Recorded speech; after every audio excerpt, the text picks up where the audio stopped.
வணக்கம், எல்லோரும் நல்லா இருக்கீங்களா? எப்படி இருக்கீங்க? இன்றைக்கி என்ன அப்படின்னா, உலகத்தில் இருக்க எல்லா உசுறு, அதாவது எடுத்துக்கிட்டா ஆடு, கோழி, மீன், குருவி, பூனை, முயல், எதுவுமே எல்லாமே எடுத்துக்கங்களேன். எல்லா ஜீவராசியும் செத்து போச்சு அப்படின்னா அதை கறியாக சாப்பிடுவாங்க, மாமிசமாக எடுத்துக்கிடுவாங்க.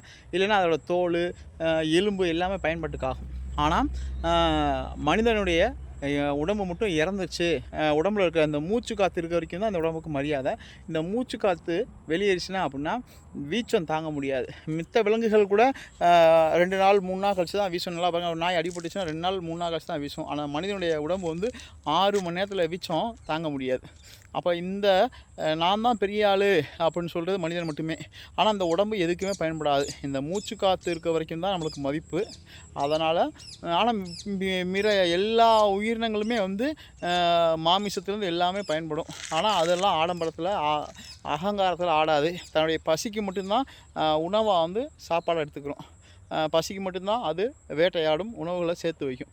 ஆனால் மனிதன் மட்டும் 10 தலைமுறைக்கும் சொத்து சேர்த்தாலும் இன்னும் பத்தாதுன்னு அலையிறான். ஆனால் நம்மளுடைய நான் தான் பெரிய ஆள்னு ஆடுறோம் தவிர நம்மளுடைய என்ன சொல்கிறது அப்படின்னா எதுவுமே இல்லை. உடம்புல உயிர் இருக்க வரைக்கும், இந்த மூச்சு காற்று இருக்க வரைக்கும் தான் நம்மளுக்கு மதிப்பு.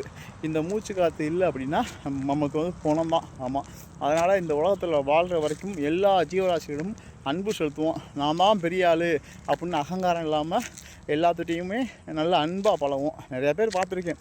அன்பு அப்படின்னா என்ன விலைன்னு கேட்குற ஆளுகள்லாம் நிறையா பேர் பார்த்துருக்கோம். ஆமாங்க, காசு பணத்துக்கு தான் முக்கியத்துவம் கொடுக்குறாங்க. அவங்களெல்லாம் கண்டிப்பாக இதை தெரிஞ்சுக்குங்க. நன்றி.